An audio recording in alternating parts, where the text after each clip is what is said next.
Welcome back. So in several of my other videos, I've talked about how much money you might need for retirement, whether you would want to do lean FIRE, traditional FIRE, fat FIRE, or potentially wait longer and not retire early. But there's lots of different ways to look at it. And one of the things that has always frustrated me is the withdrawal strategy. So 4% is something I've talked about before. There are several studies that talk about it. And the idea is if you take 4% of whatever you have saved and you're invested in the stock market, then that could last you a period of time. But there are so many other people out there, other organizations, other studies that have come out in recent years saying you can't do 4%. 3% is the new 4%. And I've also seen 3.5%, 3.3%. I mean, some numbers that make you think, hey, somebody's done some calculations here, and they're getting down to something very specific. To say 3.3%, why would they do that? So what I realized is when I'm planning on retiring and when I'm actually going to not work anymore and I'm going to take money directly out of whatever I have saved, I need to know for sure that I'm not going to run out. Now, what does that mean? Does that mean that I just take the 3%, the lowest possible number? No. The reality is I don't know what that even means, or I would not have known prior to this. So I went and did my own research. I actually created a spreadsheet. I took all of the inflation numbers back to 1960, all of the S&P 500 stock information, all the way back to 1960, so the year-over-year returns.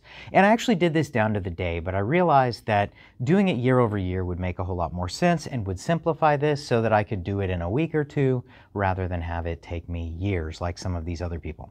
So, some of these other people that I talked about, and I have my notes in front of me here because I'm going to be going over a lot of information, both about the people that have done research as well as my own research. So the first one that I've talked about before is the standard 4% rule, which came out from William Bingen in a research study that he did back in 1994. And the idea there is he said that with a 30-year time horizon, if you have your money split between stocks and index funds, you could take 4% and safely be confident that that money would last you all the way up until the end of your retirement.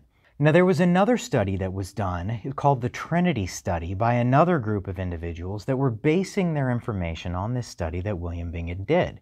And what they found was if you had the same time horizon and you were looking at how much you could withdraw, they came up with the exact same 4%, but the change that they made was that instead of using intermediate term government bonds that William Bingen was using, they decided to use high-grade long-term corporate bonds. Now, with that, they said you have a 95% chance of never outliving your money if you took 4%. So those are two different ways to look at this, doing slightly different splits. One said you'd never run out of money at 4%. The other said you'd have a 95% chance of never running out of money. Now, those are both great, but what if you fall into that other 5%? What if you had some other unforeseen circumstance here? Now, there was another thing that was interesting that happened. William Bingen came back out in the early 2000s, and he said, you know what? I was too conservative.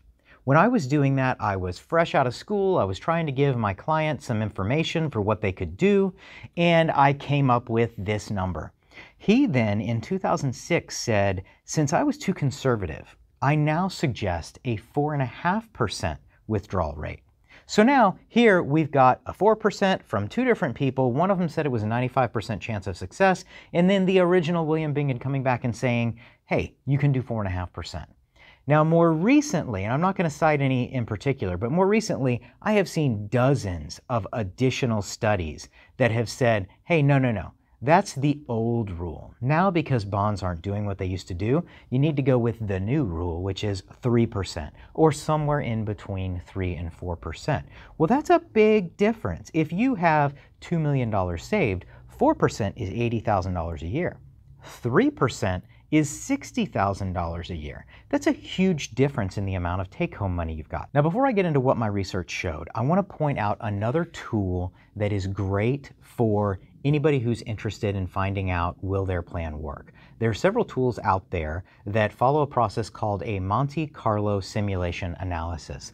What those do is they take what the stock market has done up until now, they put in some standard level of deviation. So if it was wrong for some reason, if the amount was supposed to be a 10% return on your investment that year, but it was off of that by 10%, then it takes all of that into consideration and runs through about 1,000 different scenarios and tells you what is your likelihood that your money will last you.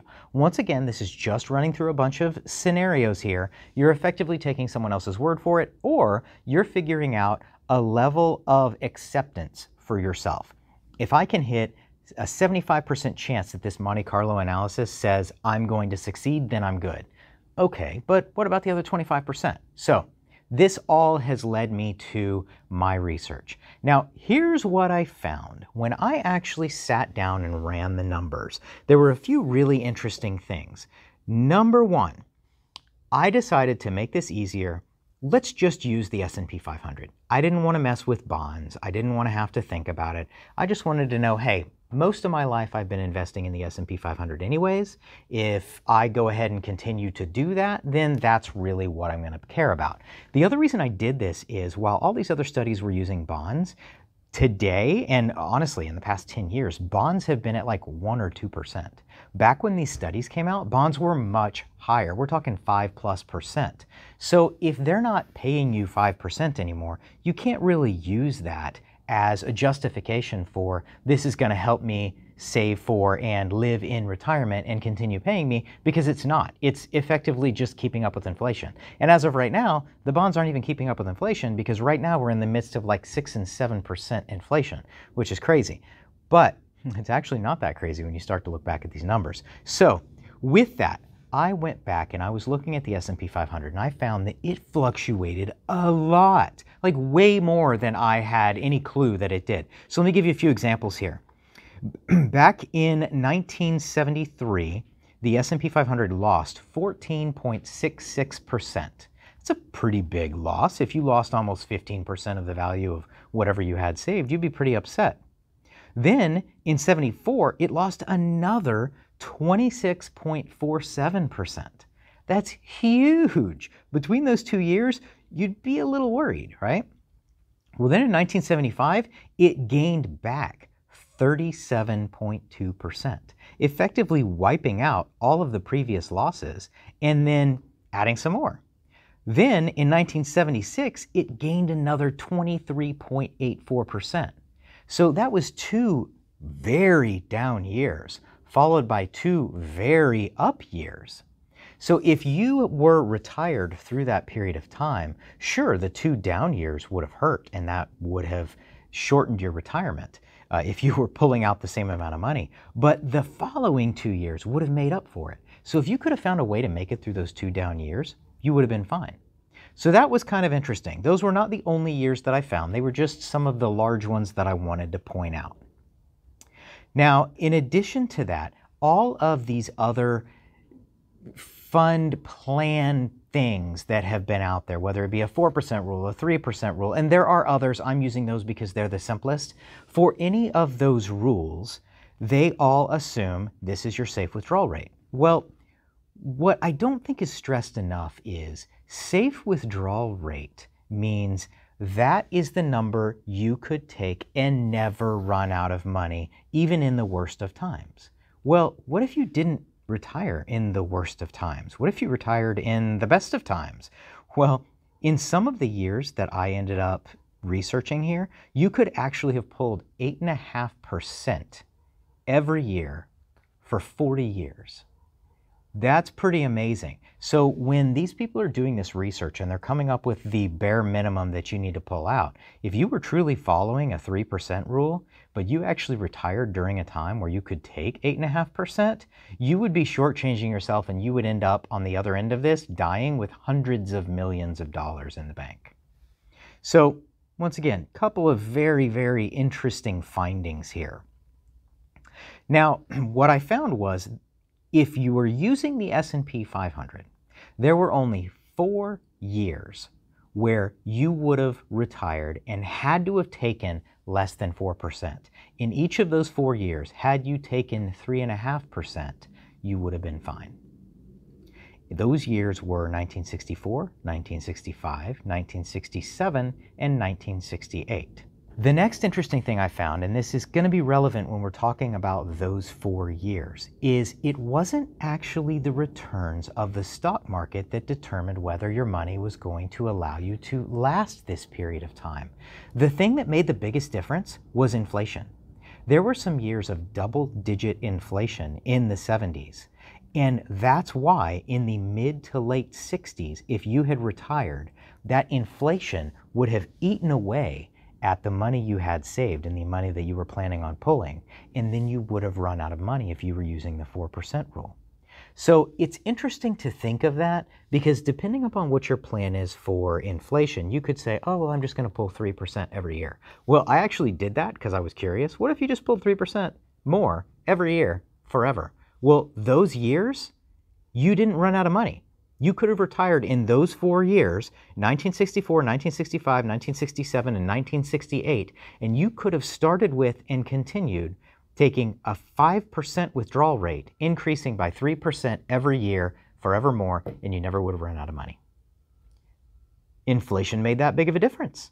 So, few really interesting things to note as I was doing this. So to summarize, in this research, what I effectively did was I took a spreadsheet. I put in the S&P 500 returns. I then put in the inflation numbers for every single year from 1960 up until 2020. I then assumed that my starting value was $3 million just because I wanted to have a set amount of money.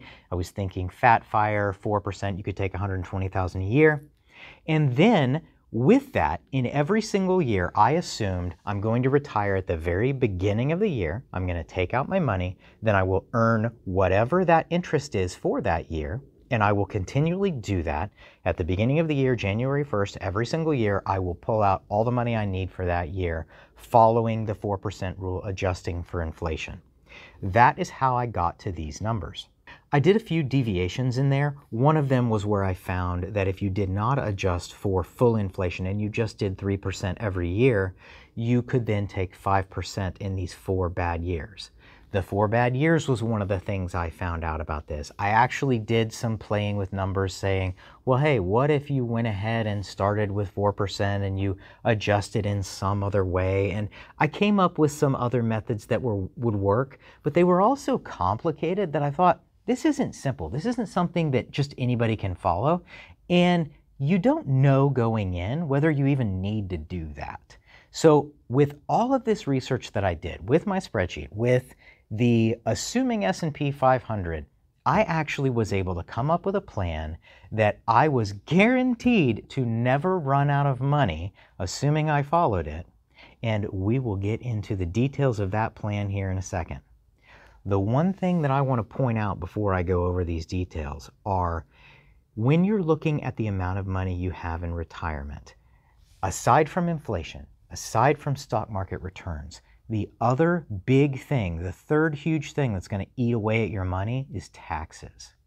So when I said $3 million in retirement and a fat fire of $120,000 a year that was used for this example, you have to keep in mind that that varies drastically based upon whether you're talking pre-tax money or post-tax money.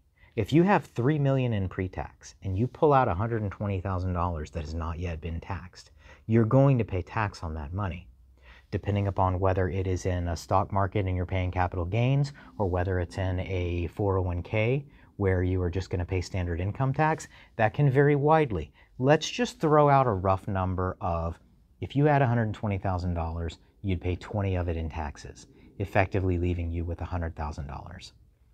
If all of that money was tax-free, or you could fall within brackets that made it tax-free. For example, I've gone over before the $80,000 bracket limit, where if you make less than that in capital gains, it's not taxed at all. If you can fall within some of those brackets, you can reduce your taxable income. I say that because since I found that inflation actually has a larger effect on whether you run out of money or not than the returns of the S&P 500, I wanted to also point out that there was a third leg to that can affect whether you could run out of money or not, or whether you have enough money each year based upon your plans. So, with all of that said, let's get into the specifics of my plan. I call this my 4% rule with a twist. Step number 1. When you go into retirement, start with a 3-year buffer. So you have your stock money over here, your 401k money, your Roth money.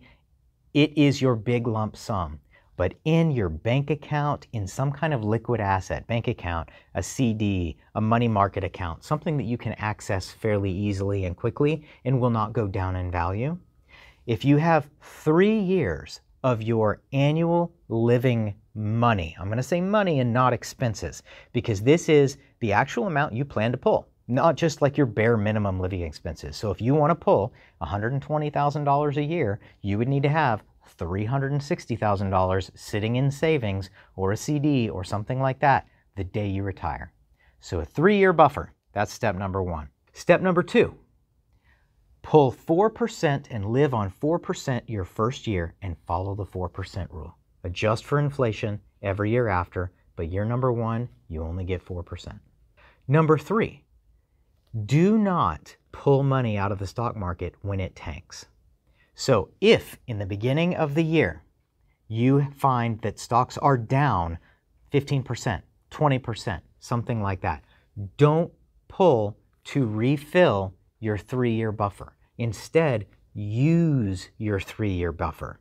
What this does is, let's say you were going to pull $100,000 for easy math, and the stock market dropped 20%, and you pull out $100,000. Well, really, you pulled out more than you should have. You pulled out the equivalent of $120,000 because stocks were down. You have now whittled down that big lump sum that you have by more than you were anticipating. But if you didn't have to, if you could instead live on that 3-year buffer while stocks were down and then wait a couple of years for them to come back up, you wouldn't be pulling out in a down year. You wouldn't be using more money than you expected. As I said in my example before, back in 1973, the stock market lost almost 15%. In 1974, it lost almost 26.5%. But then in 1975 and 76, it gained back all of that and more. If you had followed this plan, then in 73 and 74, you'd be living off of your buffer. You wouldn't take anything out of the stock market in those down years. Instead, you would wait until 75 and 76 to refill your buffer, effectively allowing you to have more money long term. And that is step number 4. Wait until the market recovers before refilling your buffer. I also want to give another more recent example because, of course, back in the 70s isn't going to be something you can relate to today. But back in 2020, in March of 2020, let's say you weren't doing January, you were, for whatever reason, you retired March 1st, and that was the date you were picking to do this. Well, if you had pulled out when the stock market went down, it went down drastically in the middle of the pandemic, or rather it wasn't in the middle of the pandemic. I guess that was towards the very beginning. It was when everything shut down. So it wasn't specifically related to an illness. It was just the whole market shut down, stock market tanked. If you didn't take your money out then, great, you were fine. And you could then just take it out at the end of the year when stocks had fully recovered. And if you continue this process back in the 70s, in 2000, and I assume at some point in the future, you can keep from running out of money. That is step 4. Step number 5, adjust for inflation as needed. Now, I know the 4% rule says adjust for whatever the government says inflation is. And that's great, and maybe you need to. But I found in some years I may have gotten a 3% raise at work. But I didn't need a 3% raise in order to pay off all of my bills, in order to pay whatever I needed to pay each day. Even though inflation was happening, for whatever reason, I wasn't buying the things that were inflating. And that's how I got to the point where I was able to max out my 401k. Well, if you, in a year, don't need to fully adjust for inflation, don't. Adjust whatever you need to up to the inflation amount. This gives you yet another buffer against using up all of your money. Now, number 6, and this one is the most drastic, but I think it's something that we will all do a little bit subconsciously. And that is, if you're planning on retiring with a F.I.R.E methodology, and that is what I'm planning on doing, that gives me a lot of buffer. So if there's a down year in the economy, in the stock market, and I'm living off of my savings, and I'm not pulling and refilling that buffer, that savings buffer that I have, maybe during those years, rather than live a F.I.R.E lifestyle, I live a lean F.I.R.E lifestyle. I cut costs at least a little bit. Maybe I don't go on that extra vacation that year in retirement. Tighten my belt a little bit in order to live on a little bit less. And in doing so, I'm once again not pulling from that principal when it is down, and I'm waiting until it comes back up. So I will go through these again real quick. Number 1, start with a 3-year buffer. Number 2, follow the 4% rule. Number 3, don't take money out in a down year. Number 4, wait till the market comes back up and refill your buffer. Number 5, adjust for inflation as needed. Don't adjust just because the government says inflation has gone up so much. Adjust based upon what you need. And number 6, if you retire with a buffer and you're living F.I.R.E, maybe live on a little bit less for a couple of years while you see the economy having troubles, so that you can then save more money and have more long term. Now, I'll leave you with one final bit here, and that is the fact that all of these research studies that I looked at were looking for what would be the worst case scenario and you would still never run out of money. However, in my research, I did find that if you were to retire in some of these years, you actually could have taken 8.5% from that year for 40 years. 8.5%. So after you've been retired for 5 to 10 years, assuming you're doing early retirement, 5 to 10 years isn't that long. If I retire at 50, then I'm talking 55, 60 years old, something like that. If you found that your principal amount had gone up drastically in that time, if it was doubled or more in that period of time, even while you were drawing it down, pull more. Don't end up being one of those people that has $100 million saved in retirement because you really lived on as little as you possibly could, and you left all this money on the table and you weren't able to enjoy retirement to its fullest. Try to use that money. So if you find that that amount of money in your retirement accounts is ballooning, maybe adjust again. It doesn't have to be that much. You could go up a few more percent. You could say, this year I'm going to adjust for 10% inflation rather than the 5% inflation that's actually happening. Make it realistic. But if you do this, you can be sure that you'll have a happy retirement, you won't run out of money, and you also won't end up at 80 with $100 million in the bank, wishing you had spent your 60s and 70s living it up a little bit more. That is all I have for today. I hope this was helpful for you guys. Really digging into the numbers helped me to fully understand what I was looking at here, and to know that a standardized rule isn't really great for everyone. It's a good starting point, but you have to dig into it yourself. You have to figure out what works for you, and also don't just assume that the worst case scenario is going to happen to you and there's no room for adjustment. Please let me know what you think about this video. Put a comment below. Click the like button if you like this video, and subscribe if you'd like to get notified when I post more. That's all I have for now. See you next time.